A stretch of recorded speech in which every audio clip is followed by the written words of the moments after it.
The views and opinions expressed on the following program are not necessarily those of the staff and management of Salem Media of Hawaii.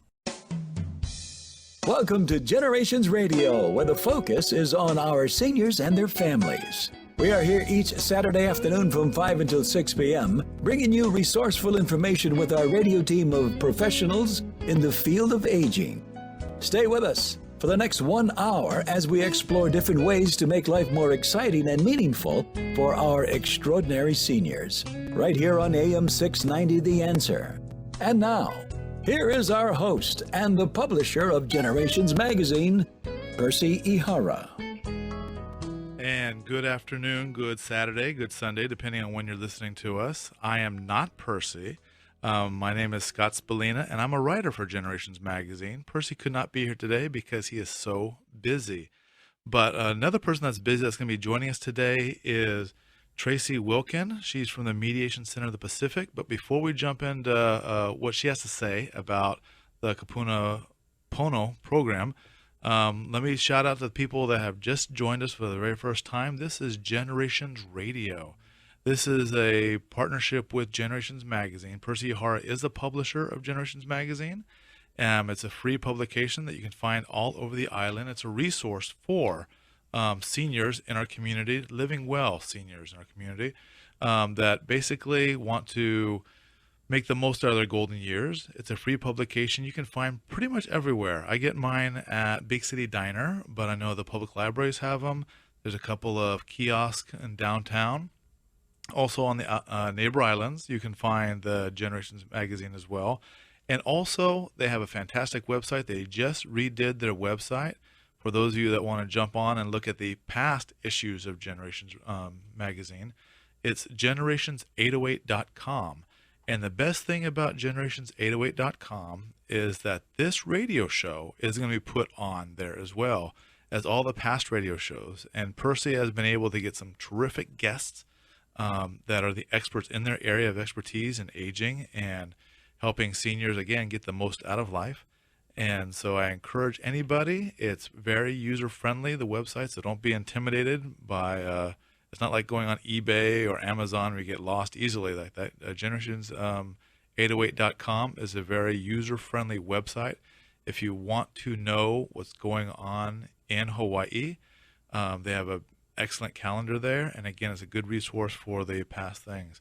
Before we get on to talk about the Kapuna Pono program, the current issue of Generations Magazine has some very important information, that being that in August 20th, Saturday, August 20th at the Ala Moana Hotel is the 10th annual Aging in Place workshop.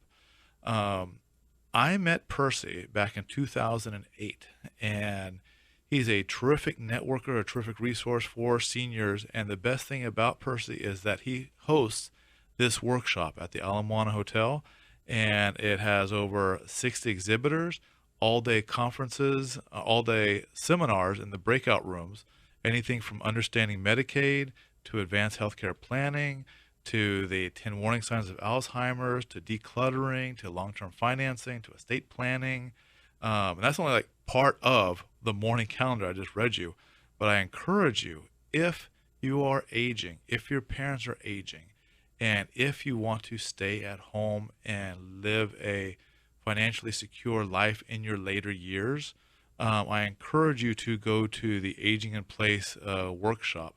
Again, it's on Saturday, August 20th, and that's going to be coming up pretty soon, because you know we're going to be flying through July, and then bang, it's going to be Saturday, August 20th already. And so I encourage you to make the time to go to this free, that's right, free all-day workshop at the Ala Moana Hotel.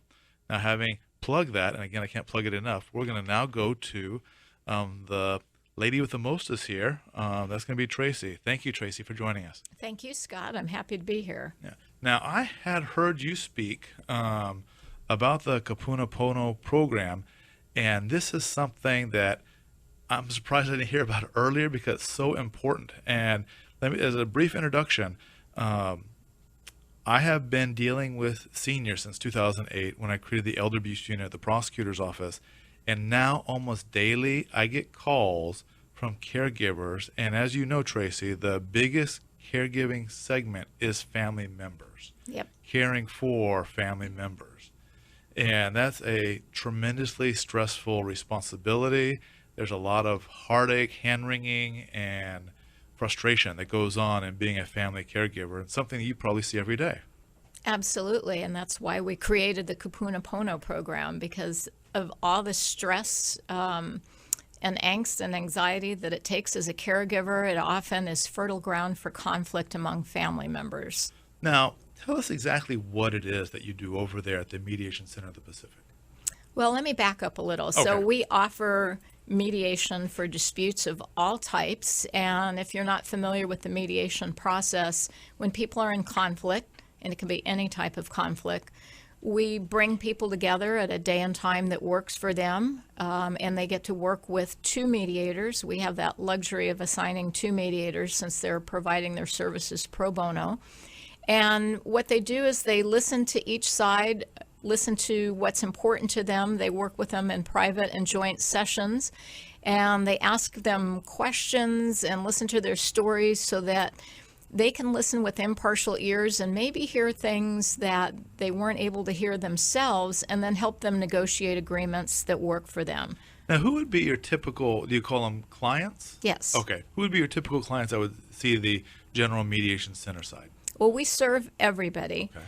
I do have to say that we're the only option, the only dispute resolution option for individuals in the lower income bracket. People with financial resources can hire private mediators, where people without those resources, they can use our services because we charge on a sliding fee scale according to household income. And we see divorcing couples. Okay. Unmarried couples with children. They're not going to be a couple, but they still need to work out time sharing and co-parenting arrangements for their kids. We see coworkers who aren't getting along. We Really? assist with civil rights complaints. We mediate between homeowners or condominium owners and their board of directors, and we mediate between Department of Education and parents of children with special needs. So what we do is broad. Mediation is applicable to almost any type of dispute. Now, this mediation, because I did not know the breadth, and it's a wide breadth that you guys have, can anybody off the street come in and use your services, or do you have to be referred to by the court or anything? Actually, we'd prefer you to come off the street. We Okay. want people to just call us directly. Unfortunately, a lot of people are ordered or referred from the courts. Okay. And we really want people to think about using us first so they don't end up in court. So all you have to do is contact the Mediation Center of the Pacific, and you'll speak to someone in our Client Services Department. They'll determine if your situation is appropriate for mediation. And if it's helpful, they will actually contact the other person or people that you want to mediate with and help them understand who we are and how mediation works. Well, I can see this service that you provide as something that would save people tens of thousands of dollars if they're able to have a resolution prior to going to court over something. Absolutely. And I mean, not only does it save them money, but it empowers them to come up with solutions on their own. Our courts are adversarial system. You know, that's the way they're set up. They're about winning and losing. They're about pitting people against each other. And in mediation, it's about helping people talk to one another, understand each other's perspectives, and come up with creative solutions that ideally, and I say ideally because it doesn't always work this way, but ideally their solutions work for both people or everybody at the table. And at no time as a mediator do we tell them what to do. So if they're not able to reach a resolution, they can always go to court. Right. And what I'm envisioning, and correct me if I'm wrong, let's say you have a couple that have been together forever and a day, and they decide to have a divorce, breakup, or whatever you want to call it. And instead of, maybe they don't agree with everything, so they, instead of hiring lawyers to, like you say, be the adversarial service and go for the throat, they would come to you and see maybe there's certain ways we can compromise. Correct. And, you know, they can work with an attorney if they want, but ideally they're saving a lot of money and they're working out issues in a less adversarial manner that helps them move on in their lives. Because the bottom line is, People get married because they fall in love, and unfortunately, they get divorced because they fall out of love. That doesn't mean they need to go to court and fight with each other. Right. And once they do that, the pain is going to increase, the anger is going to increase, and it's going to be more difficult for them to move on in their lives. Well, yeah, sometimes it seems like the attorneys, they almost like stir the pot a little bit to get things going in a heated manner to like say, okay, let's go for the car now. Let's go for half the house or this or that or the other, when maybe resolving things in a more peaceful manner, like you said before, I like how you phrased it, to put this chapter of their lives behind them as opposed to having a lot of angst or anxiety afterwards. Exactly. I mean, just think about when you're angry and you're under a lot of stress and you're emotional, what you feel like at the end of the day. It takes its toll on you. So if you're able to work out disputes by talking through it with the assistance of an impartial third party, the mediator, it's going to be a lot less stressful, and it's going to help you move on faster. Now, do you get neighbors and neighbors? Oh, absolutely. Oh, yeah, because I almost wanted to go to you guys for our neighbors here. I can see where that would be something that, especially we live in Hawaii, things are being very congested in housing markets, so we're practically living on top of one another. Right. And instead of starting to vandalize each other's property or like that, perhaps objective mediator like yourselves can help with a lot of heartache later on. Absolutely. And actually, that's how the Mediation Center started out. It was originally the Neighborhood Justice Center. There were justice centers created across the country. But after it was created in 1979, the courts also recognized that they needed to find better ways of helping people resolve issues and decrease their backlog. And so we started mediating divorce cases. We are on site at district court for all small claims cases, all eviction cases. Wow. And again, if people thought about landlords and tenants, if they thought about mediating early, they'd save a lot of time and angst by resolving their issues through mediation. Oh, super. Now, for those of you just joining us, we're talking to Tracey Wiltgen at the Mediation Center of the Pacific. You're listening to Generations Radio. You can also read about us in Generations Magazine, a free publication offered throughout the state. Tracey, you mentioned something a little bit earlier, and a good friend of mine, he's a lawyer that does condominium association law. And there's a lot of litigation with tenants and the board. You indicated that you also do mediation between those parties as well? Yeah, absolutely. Actually, it's mandatory by statute under the Hawaii Revised Statute. If an owner and a board are in dispute and one wants to go to mediation, they need to agree. Now, Department of Commerce and Consumer Affairs are very supportive of the mediation process, so they actually have two mediation programs that they fund. One is a facilitative approach, and essentially the mediators are helping people talk through their issues to see if they can reach an agreement in private and joint sessions.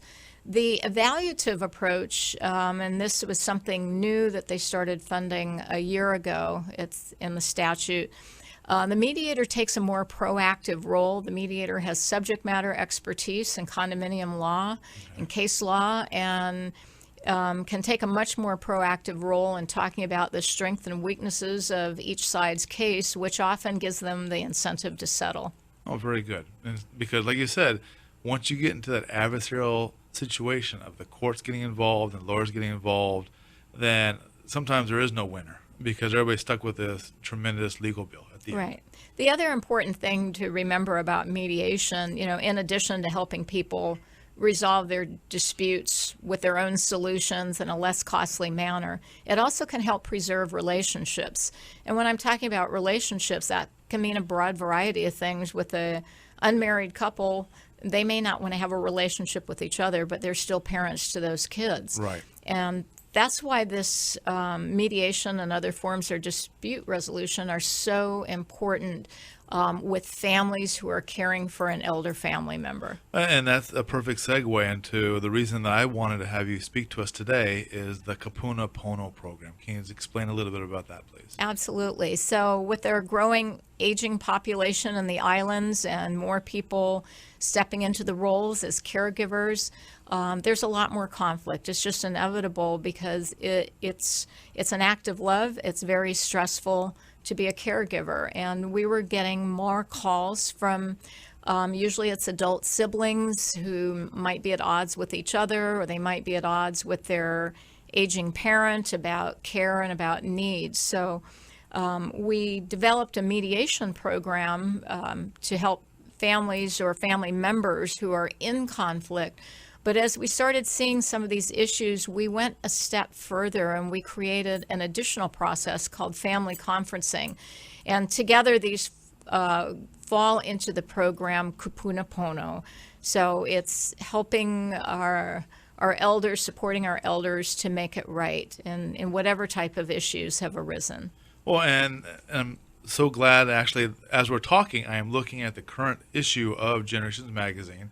You wrote an article, a full-page article about the Kupuna Pono program of preventing and resolving family conflicts.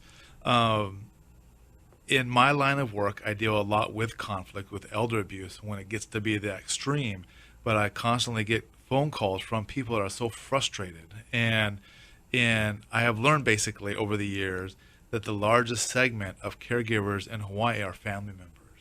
And one thing that people need to realize is that you can, as an adult child, be the best accountant in the world, be the best lawyer, the best plumber in the world, but when you're forced to be a caregiver, sometimes you don't have all the skills you need to become an effective caregiver.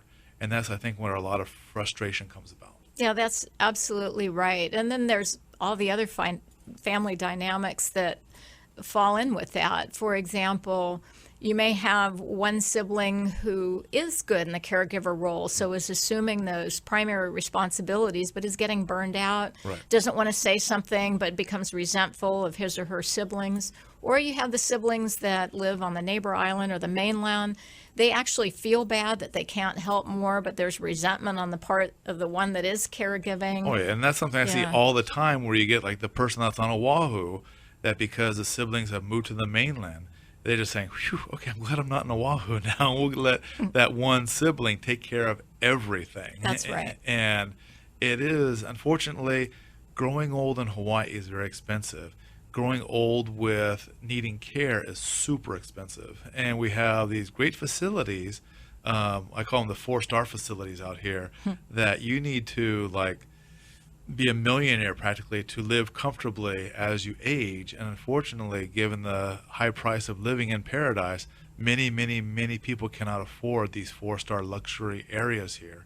So they're forced to stay at home. They're forced to not hire an agency, but forced to have family members give up their job at times, take shifts between the different siblings, the different nieces, nephews to join in there. And it can be taxing, even though you have relatives loving the family member they're caring for.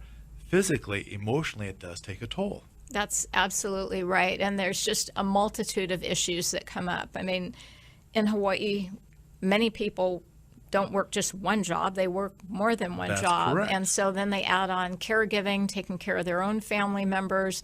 And it's a lot of pressure and stress, and people don't have the time to talk to each other. The other issue that we see a lot is maybe the siblings, then because they're busy and they're doing the best they can, they start making decisions amongst themselves and not honoring what their elder parent wants that they're taken care of, because they're just, it's not that they don't want to be respectful, they're just too busy to stop and have that conversation and deal with the issue. And that's if you get a parent that can be active in the caregiving portion, but what if you have someone with Alzheimer's? Exactly. And that becomes really difficult. And that's one of the reasons I want to talk a little bit about how that family conferencing process works. I mentioned earlier about how the mediation process works. So if you have family members who are in conflict, then they need to use the mediation process to try and resolve it. If you have a loved one who now needs care, and then what we do is we bring every family member together, and it could be extended family, it could be direct family, it could be even a neighbor or somebody else who is intimately involved. with the elder person. And so we find out who needs to be involved in this family conference. We talk to each of them in advance to find out what their concerns are. And then we schedule a family conference at a day and time that works for them. Ideally, if the elder person is able to communicate on behalf of themselves, or at least can be alert enough to participate, we invite their participation as well. And I'll talk about when they can't participate, how we make sure their voice is heard. But so essentially then we bring everyone together. We work with a team of 2 facilitators. We make sure we have some food. We want to set a nice setting for It sounds like a long day or a long evening Yeah. when you do this here. Now, is this at the your offices, or you go to the home? Actually, well, we prefer not to do it in the homes. We do it at our office, which is located on the corner of Kukui and Ala Street with lots of ample free parking. But we'll also go out within the community. We've actually done family conferences at Kaiser Moanalua Hospital. We've done that in assisted living if they are able to provide us with a room. And we have done them out in the park. Because that was where the family was comfortable meeting. So we make it accessible for the family. And that's our goal, is we want it to be accessible, we want it to be comfortable. So we try and set a stage for having an effective conversation. I can see where this would sometimes bring up such negative emotions. Absolutely. Sometimes you have, and we've had families who say, well, we really don't get along well, but we all love mom, and that's why we're here. And that's what's important. They have to be able to come together to focus on the needs of the elder person. So we always start the family conference off with the question, what makes your family unique? What's special about your family? And we ask each one of them just to give one adjective or one thought. We capture that. Then we talk about what's important to mom or dad, whoever the conference is focused on. Because these pieces of information become critical guidelines for the conversation later. It's not about us. It's about what's important to their family, and it's about what's important to their elder that they're taking care of. Actually, that's very good that you do ask their opinion as to what mom and dad thinks is important there. 'Cause I'm sure that helps with the plan of how to take care of them. Exactly, because the focus should be on what mom or dad wants, not what they think is the right thing. Right. Exactly. So ideally, if mom or dad are there, they can speak for themselves. But if not, we ask the family members the question. And, it becomes really important later when the conversation hits difficult questions, such as when mom needs full-time care, where's she going to live? And if earlier in the conversation they said, hey, mom's really independent, mom's a fighter, mom wants to stay in her home as long as possible, then that's going to be the focus of that conversation, as opposed to we're moving mom out. It's going to be what can we do to help ensure that mom can stay if possible. And I'm sure that during that whole period of time, you get people realistically thinking that what are the realistic options? Exactly. Because I've been in situations, or I've heard situations where they say, okay, well, mom will stay at home. That's nice, but she can't stay at home by herself. Right. So realistically, we have to have people go in there, maybe all chip in for an agency or something, but we have to address it at this time here. Exactly. And so we have an agenda with all the issues, and essentially what we find is it follows a similar pattern. It's about medication management. It's about eating. It's about socialization. It's about safety in the home or wherever they're living. Do they need to bring in somebody to do an assessment? Do there need to be grab bars installed? Or is it that it's just no longer safe? Does there need to be 24-hour care? And if yes, who's going to provide that? How's that going to work? Who's going to pay for it? Who's managing the finances? And so we just go down each of these issues, even to the point of talking about end of life, and what's important to them. Yeah, it's, once the family is comfortable with the process, we help them engage in difficult conversations. And as one family expressed to us, well, we've been talking to each other. So one sibling had talked to one, but they didn't ever take the time to come together as a total family unit to have this conversation. And it was real eye-opening for them to hear how each of them felt and to be able to reach agreements on each of these issues and walk away at the end. So we capture all the information and then we actually type it up into a family plan. So it's sent out to them usually the following week. So each of them knows what happened in the conference. But more important is who's going to do what and when is that going to happen? Wow, this is like, I mean, you guys almost sound like you're planners in a sense, that when someone is forced to become a caregiver suddenly, let's say through a stroke that someone had or an accident or some event that forces the family to come together as caregivers, it is overwhelming. Yep. Because all those issues you just brought happened to my own family, and we're going to get into that after this break coming up here. But for those of you that can't stick around till after the break, let me get this number out. It's to the Mediation Center of the Pacific. If you want to give them a call, Tracey Wiltgen from there is speaking to us, and their number is 521-6767. Again, that's 521-6767. We'll be repeating that at the next half hour before the last break. Thank you very much.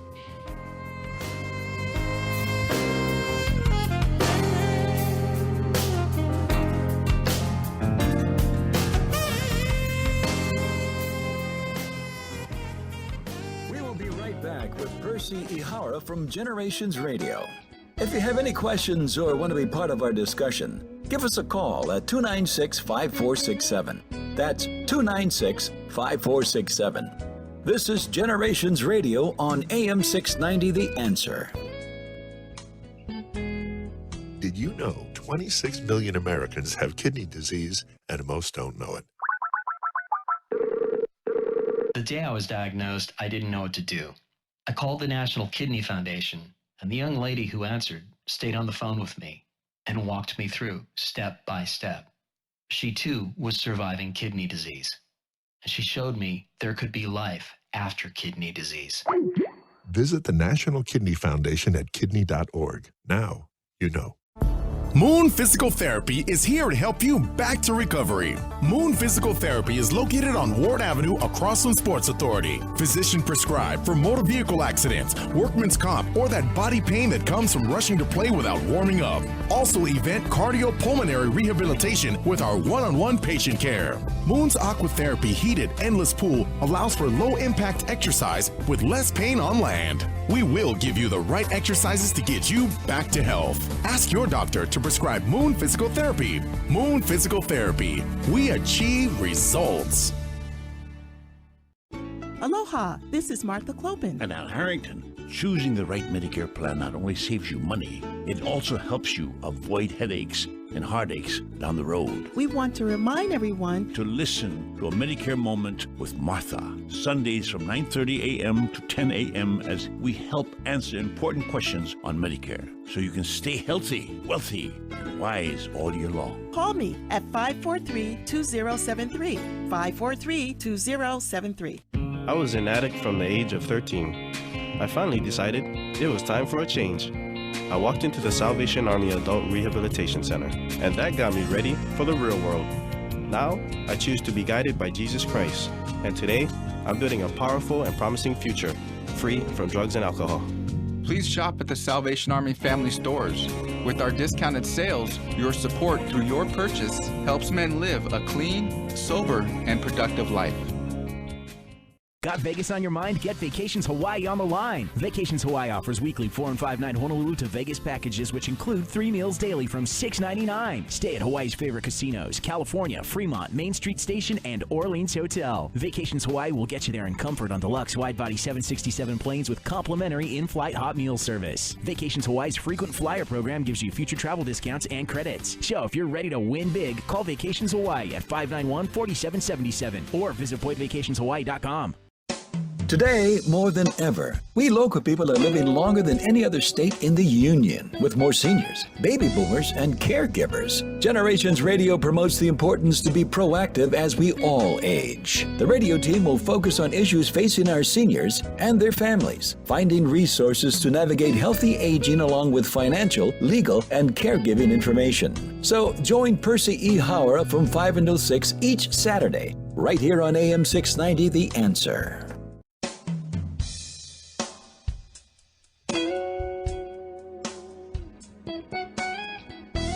Focusing on the issues facing our seniors and their families today. Here's our Generations Radio host, Percy Ihara. And welcome back to Generations Radio. My name is Scott Spalina. Percy could not make it back today, but he's graciously allowed me to take over the show for today. And speaking of Percy, speaking of Generations Radio, let me give a shout out to Generations Magazine. It's a tremendous resource that you can find pretty much everywhere on the islands, plural, because now they're on the neighbor islands as well. But you can find them at the different various retirement homes. You can find them at Safeway. That's actually where I get a lot of mine as well. Downtown kiosk. And it's a tremendous resource for anybody that's aging healthily or not so healthily, because it has a lot of prevention. And we're talking about how in this current issue on the stands right now is the workshop, the Aging in Place annual workshop in August 20th, a couple months away. So make plans to attend this free workshop on Saturday at the Alamoana Hotel from 8:30 to 2:30 p.m.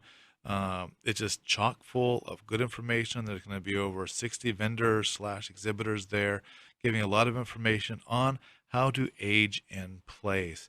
How instead of you going to find yourself at the care home or care facility, how you can age with dignity, with grace, with confidence at home. There's a lot of those resources. And in order to also age at home, oftentimes you do need family support to age at home. And that's why we have a very special guest today, Tracey Wiltgen from the Kapuna Pono program at the Mediation Center of the Pacific. Thank you again, Tracey, for joining us. Happy to be here, Scott. Okay. Tracey is telling us right before the break, and again, you can hear us on Saturday, and we can hear, and it's a replay on Sunday of this program. Or if you want to hear the entire program again at your leisure, you can go to generations808.com. Again, that's generations808.com for not only this radio show, but all the current radio shows, as well as the back issues of Generations Magazine. If you want to get that article that perhaps I wrote about elder abuse, and you don't know where to find it, go to the website and you can find it there. But before the break, Tracey is telling us how the Mediation Center of the Pacific's Kapuna Pono program helps families that are faced with caring for a loved one at home. And that's something that I myself had to deal with along with my family, and that, gosh, maybe 10 years ago now, my father-in-law, he had a massive stroke, and he had full paralysis the right side of his body. And I'm a lawyer. My brother-in-law, he works city and county electrical. My wife, she's a social worker, and we are all competent in our fields, but we are not competent to become a caregiver to someone that needed a lot of help. And listening to what Tracey is talking about, everything they cover in that meeting, I guess you'd call it, it's overwhelming to become a caregiver suddenly. Unfortunately, not a lot of families these days have long-term care insurance, so they have to rely on loved ones to aid in the care. And when you're suddenly thrust, and oftentimes you are, it's not something that gradually happens. Oftentimes it's because of a heart attack, it's because of a stroke, it's because of a diagnosis of cancer. Unfortunately, a lot of people, they feel that they're going to live to be 100 years old in perfect health and then die in their sleep one night. And as we know, with modern medicine, we're staying alive longer, but that doesn't mean we're staying alive healthier, if that's such a term there. And so there is a gradual decline in a great many of us, and we need help becoming caregivers. And in my situation, it was a sudden thrusting of becoming a caregiver along with my entire family. And we had to do certain things that Tracey just mentioned. We had to almost reinvent the house, make it ADA compliant, putting on the grab bars, as she said. We had to make it to where we could fit a wheelchair in. I mean, there was like just small things. Like we had that little step up into the house. We needed a ramp. Like who was going to do the cooking? And I think that one of our mistakes that we made is relying on my mother-in-law to do a lot of it. Feeling that, okay, my mother-in-law, she lives there. She doesn't seem to mind. But being a caregiver of someone is not a job. It's a lifestyle. A job, you can go home right at 4:30. You can sit back, relax, crack open a beer or three, and then watch your Wheel of Fortune. Being a caregiver to a loved one at home, you're there constantly because you're there maybe to cook the dinner, to serve it to them, to clean up after them, to help them in the shower at night, to help them with getting on their bed dressings, putting the bed, waking up, and starting the process all over again. And so I think that my brother-in-law, my wife, and I think that we were just ignorant in allowing our my mother-in-law, to take care of a lot of that. And it has been a toll over the years. And I think that if we did actually go to the Kapunapono program, I think that we would be in a much better position than we are right now. Tracy? Yeah, absolutely. You're right, Scott. And, what we're encouraging people to think about as soon as there's a diagnosis of Alzheimer's, dementia, that they come together in a family conference to talk about what are the current needs and how are we going to handle that and what might the future needs look like, and start talking about it now. Because as you said, you're never prepared for caregiving. And then you have, not only do you have a plan and you have everybody talking, but you also now have developed a structure for getting back together once in a while, to reviewing the plan, to helping all of you move forward through this very challenging time in your life. And I think that's super important because, again, in my own family, we would talk about it, but I don't think we ever reached a consensus to where as soon as one person left and the other person ended up doing what they wanted to do. Because convenient and not realizing that I know better. I know what's needed. I know what's needed. I know what's needed. But we never had a consensus. We were never on the same page genuinely. We all talked about, let's work together, but without maybe, as your program provides, a independent mediator to basically force people to have this unpleasant conversation, but a necessary conversation, to get people on the same page to work together. Exactly. And, we ask questions that you might not even think about asking each other because you're in overwhelm. You have your own responsibilities and you haven't even thought about some of the questions that we'll ask. So, for example, if one family member is administering the medication, or maybe the elder person is taking their own medication, we'll ask, when is that medication administered and how does that work and is that working? And then one might say, I just put it out, I just sit it out for her in the morning and she takes it herself. And another sibling may say, you can't do that, half of it's supposed to be with food. Let me tell you, that whole medication thing. I mean, we have medications delivered to my in-laws' house. And even when it's delivered, even when it's individually packaged, it's confusing. I can't even pronounce. And I went to law school. I can't even pronounce half this medication, to where my wife, she's an expert at it by now, but I just end up saying, is this the small green pill or the bigger green pill? And the one that looks like a round thing, because as we age, we're going to need, unfortunately, lots of times either medication, supplements, or whatever, and that can be overwhelming in and of itself. Exactly. Or sometimes, one sibling is doing all the work, but the other siblings want to help, but the one that's doing the work won't ask for help. Or maybe they want to know more detail about what's going on. They want to be more involved, and you can't have each sibling contacting the physician. And so, right, exactly. And so just having those conversations and doing it early. Unfortunately, what we find is people wait until they're in crisis, and then they're seeking help. And so we're really encouraging, this should just be the next step when there's a diagnosis or when there's a change. So, for example, an elder person ends up in the hospital. Maybe they fell, or maybe they develop pneumonia, or whatever it is. They end up in the hospital, and now they're going to need more care. And the family needs to come together to talk about that. What's that going to look like? Are they going to be moved back home, and how's that care going to be provided, and what exactly does that care look like? Because you don't think of all of the questions and all the details that you need to talk about. If there's a lot of medication, is somebody running over to pick it up? Is it delivered to the house? If the person who's taking care of the elder person is picking up the medication and cooking the food and doing the laundry, they can't do it all. And actually, the service that you're providing, I call that family togetherness insurance, because, like you say, you have to plan early.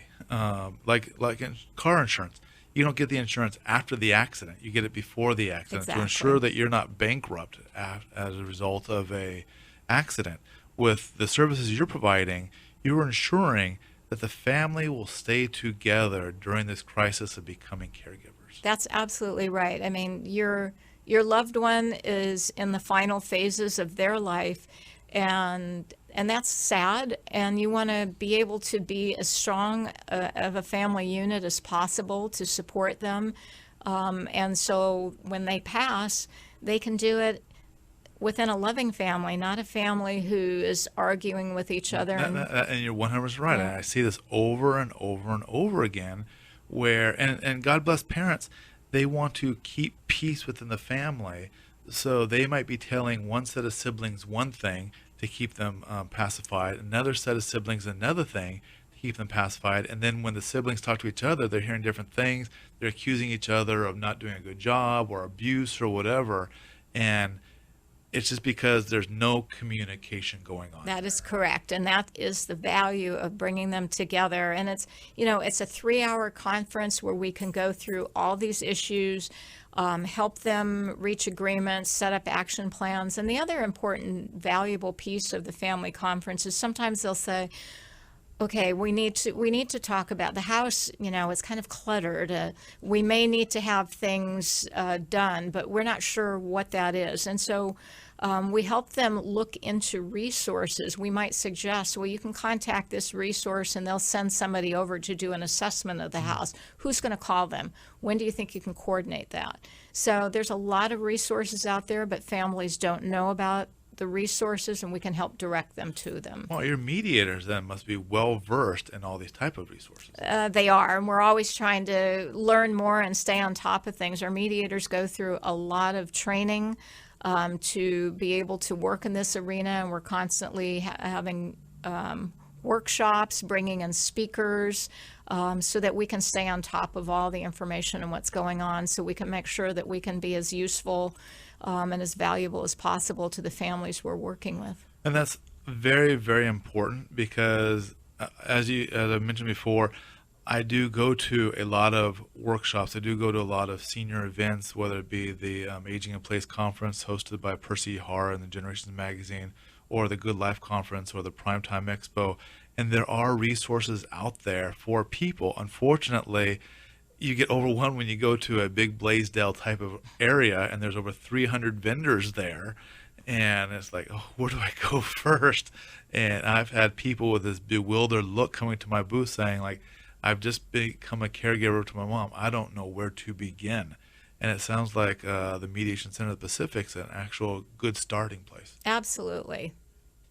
One good thing I like that you've brought out before is the communication with the parent to make sure that their needs are heard, because oftentimes I see in situations where the children feel they know best what's for the parents. Exactly. And it's a matter of respecting your parent. We all want to be respected. The core values of the Kapuna Pono program are respecting the culture of the family, respecting the desires and values of the elder person and bringing those out, and balancing independence with safety, because that's a real difficult balance sometimes. When you're a caregiver, you want your parent to be as independent as possible, but you also want them to be safe. So now what if you get in a situation where, and also I like what you said about sometimes it's not at your office, sometimes it's at the park, or sometimes it's at the hospital, sometimes it's where the family can be most comfortable, because I'm sure sometimes this is a marathon session where you're working at the details, or at least getting the communication started there. But what if the parent has unrealistic goals? Then that's part of the conversation about how those goals can be met as much as possible, but if not, what the other options are. And then it's getting the family members to brainstorm and be creative. It doesn't have to be just, okay, well, Mom, there's no way we're going to keep you in the house, so you're moving into assisted living. What other ideas are there? Is it daycare? Could there be people move in the house and rent? Or I mean, we try and help them be creative. I was about to say, you have to be very creative in this job then. Exactly. And look at something, because I'm sure that oftentimes you get families coming in there and already the walls, I mean, I envision one of those like Survivor type of reality shows where they've already had the alliances formed. They've already had like fingers pointing at each other. They're already like heels dug in, and you have to break down a lot of walls. Exactly. You have to get a lot of communication going. Because already I'm sure there's been a lot of yelling, screaming, throwing things at each other before they even come to your office. Right. And, if they're that entrenched in conflict, then they might need mediation first before they go into a family conference. And sometimes we have, explained that if there's a couple siblings that they are just at loggerheads, and then we have them participate in a mediation process, just the two of them, once they're able to work through their issues, or at least they're able to set them aside so that in a family conference they're going to focus on needs of mom and dad, as opposed to, I'm so mad at you, brother, because I think you've done a lousy job, or I think mom always loved you better and that's why she's giving you money, and all those things that... So we're looking at revealing deep-seated issues often. Oh, absolutely. I'm not just like who's going to feed mom every day, but we're dealing with, I guess, the lifetime sometimes of perceived affections, not affections, abuses, or whatever that are going to come to the forefront, saying the reason I don't want to do this is because of this. You become, in actuality, a therapist, it sounds like. Oh, well, we don't do therapy. So, yeah, let's make that real There's clear. no couches, then you're saying there's no couches during this No thing couches, no therapy. And if they do need therapy, we might direct them to that resource. Our job is to help them talk, to help them understand each other's perspectives, to focus on the needs of the elder person, and to come up with agreements and plans that are going to support those needs. And, again, if they're so entrenched in the relationship that they have with each other, or the not good relationship, then they might need to go to counseling or some other resource. Oh, very good. For those of you joining us, we're talking to Tracey Wiltgen from the Mediation Center of the Pacific, the Kapuna Pono program, and you're listening to Generations Radio, part of the Generations Network of Generations Magazine and Generations808.com, talking about senior issues. And today we're focusing on the Kapuna Pono program, which basically helps families come together, open up bridges of communication to help care for loved ones. Now, Tracey, you mentioned earlier how in this, I guess, the initial meeting, when you try to get all the families together, what if all the family is not on Oahu? Do you make special arrangements regarding that? Absolutely. Great question. If they can't fly over and participate, we actually at the Mediation Center of the Pacific have a big screen TV and Skype access. Are you serious there? Oh my gosh, that's excellent. Yeah, there. Now we've had many family members participate via Skype. So, even though they can't be there physically, at least they can see each other and they participate in the conversation that way. That is so good, because I oftentimes hear from families in the mainland thinking that there might be abuse going on because they're left out of a lot of decision making here. But when you provide a forum that allows families from the mainland to participate, I'm sure that relieves a lot of anxiety. Absolutely. And as you said, sometimes that's the whole issue, is you have one person who's doing all the caring, kind of calling all the shots, Right. and the other family members, either they just want to know what's going on, or they want to be able to give some input. And as you said earlier, make agreements and decisions together. Right. And one good thing I like is that, I don't know how to phrase this nicely, but you take away an excuse of the mainland family members not participating. Because when they say and they tell their siblings, well, I'm not there, so I don't feel I need to participate, or you guys take care of everything, and just I want to wash my hands of it. By you providing an avenue, saying, no, you can be here, you can participate, then that kind of shares the responsibility to them as well. And I think that makes them feel more invested in the caring of their mom or dad or grandmother or grandfather, to where even though they may not be here physically, allowing them to participate, and it might be even contributing monetarily. If, let's say, that the sibling that is here taking full-time care, if they contribute a little bit to allow that sibling a day off or two to hire somebody. Absolutely. And these are all the creative conversations and outcomes that we have, whether it's mediation or a family conference. Yeah, because again, in my own situation, it can be extremely stressful. And just last night, my wife and I were talking, it's like seeing how we've relied on my mother-in-law to become the primary caregiver. And now with my mother-in-law's health declining somewhat, hopefully from a temporary ailment, that now our lives are going to be changed. And we need to open up this communication, because my brother-in-law, he's in over his head because I think we relied on him to be the primary caregiver. Not really how much stress he's under. And we see him like buckling sometimes and losing his temper when usually he's not a bad mood type of person there. Mm-hmm. And when we see him losing his temper, we're thinking, okay, we know there's too much stress going on. We need to hire somebody. We need to get on the same page on what's going on, not just say like, okay, we'll take care of this one night. We'll take care of this one night. I like what you mentioned about laying this, I guess, caregiver contract. Mm-hmm. Can you give a little more details on that? Yeah, we call it a family plan, but essentially it's talking about each issue, each concern, and reaching agreements about it.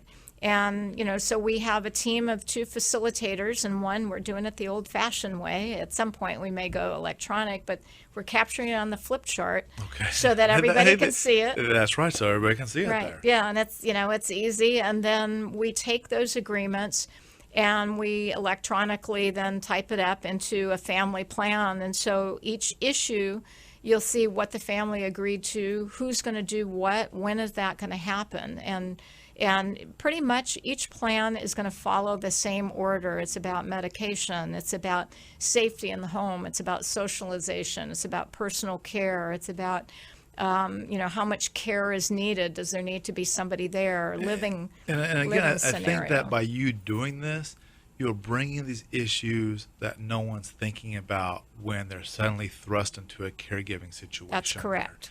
And it's like, and it's so easy to be overwhelmed as a caregiver that's why when I heard Tracey talk about the Kapunapono program, I knew that I wanted to share her information to everybody listening to this radio show. And again, if you need Tracey's services through the Mediation Center of the Pacific's Kapunapono program, I beg you to give them a call at 521-6767. Again, that's 521-6767, because the Kapunapono program saves families.